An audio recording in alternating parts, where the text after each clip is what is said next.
Hello, this is chapter 17 of Hoot. Curly stared hard at the phone, as if staring would make it quit ringing. Finally, he braced himself and picked up the receiver. On the other end was Chuck Muckle, of course. Do I hear the sound of bulldozers, Mr. Brannett? No, sir. Why not? It's Monday morning here in beautiful Memphis, Tennessee. Isn't it Monday morning in Florida, too? I got some good news, Curly said, and I got bad news. The good news being that you've found employment elsewhere. Please, let me finish. Sure, said Chuck Muckle, while you're cleaning out your desk. Curly hastily spilled the version of what had happened Saturday night. The part about the missing bulldozer seats definitely took some shine off the rest of the story. Not wishing to make things worse, Curly didn't mention that his pistol had somehow ended up submerged in a portable toilet. A fuzzy silence lingered at the Memphis end of the conversation. Curly wondered if Mother Paula's vice president for corporate relations had hung up on him. Hello? Curly said. You there? Oh, I'm here, Chuck Knuckle replied tartly. Let me get this straight, Mr. Brannett. A young man was arrested for attempted burglary on our property. Right. Assault and trespassing, too. But then, on the very same evening, another person or persons unknown removed the seats from the bulldozers and backhoes and whatevers. Yes, sir. That'd be the not-so-good news, Curly said. Did you report this theft to the police? Course not. I didn't want to get it in the newspaper. Maybe there's hope for you yet, said Chuck Muckle. He asked Curly if it was possible to operate the machines without driver's seats. Only if you're some kind of octopus. So I'm correct in assuming there'll be no bulldozing today.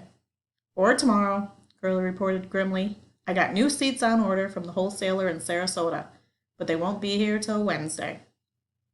What a happy coincidence, Chuck Muckle said. That turns out to be the last day that Miss Kimberly Lou Dixon is available to us. Her mutant insect movie begins shooting next weekend in New Mexico. Curly swallowed. You want to do the groundbreaking this Wednesday? What about the site clearing? Change of plans. Blame it on Hollywood, said Chuck Muckle. We'll do the ceremony first, and as soon as everybody leaves, you can crank up the machines, assuming they haven't been stripped down to the axles by then.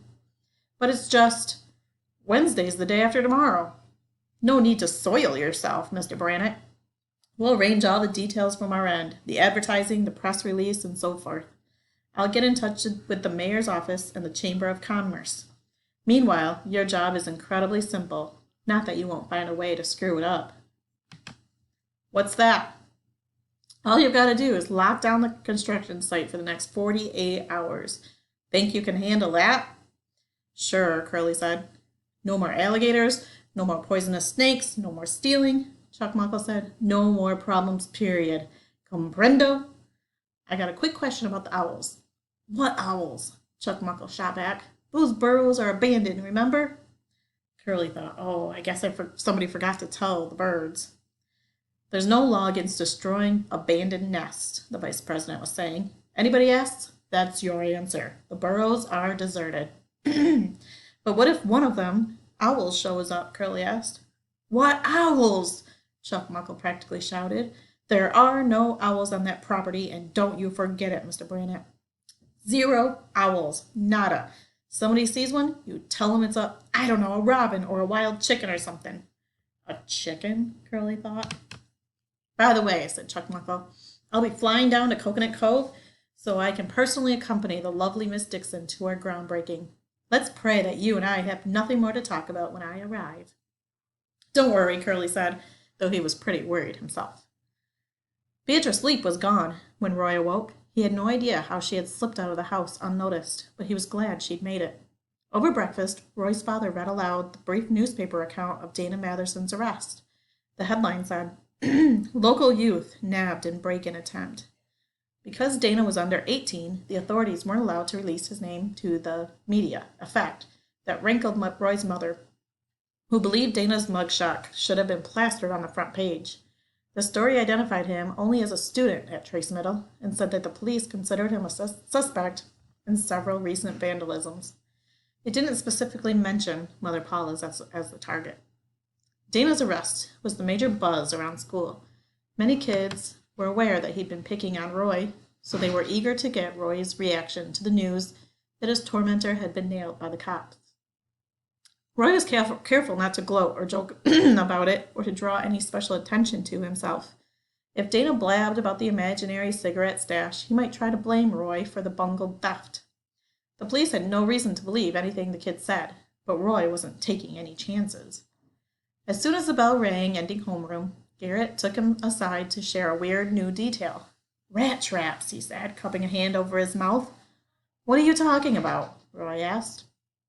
"When they caught him, he had rat traps stuck on his shoes. That's how come he couldn't run away."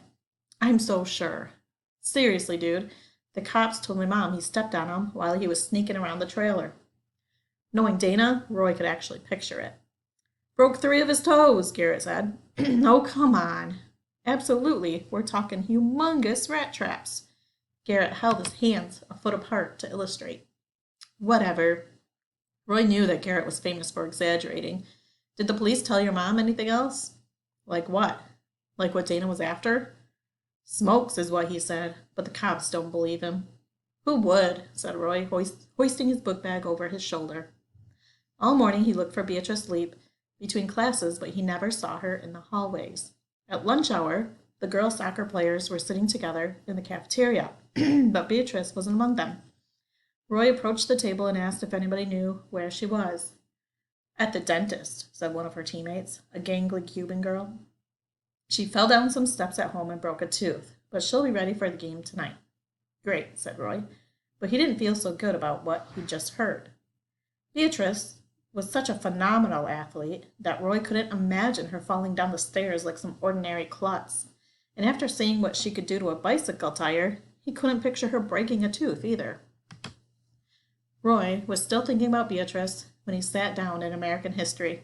He found himself struggling to concentrate on Mr. Ryan's quiz, though it really wasn't that difficult. The final question was the same one that Mr. Ryan had asked him in the hallway on Friday.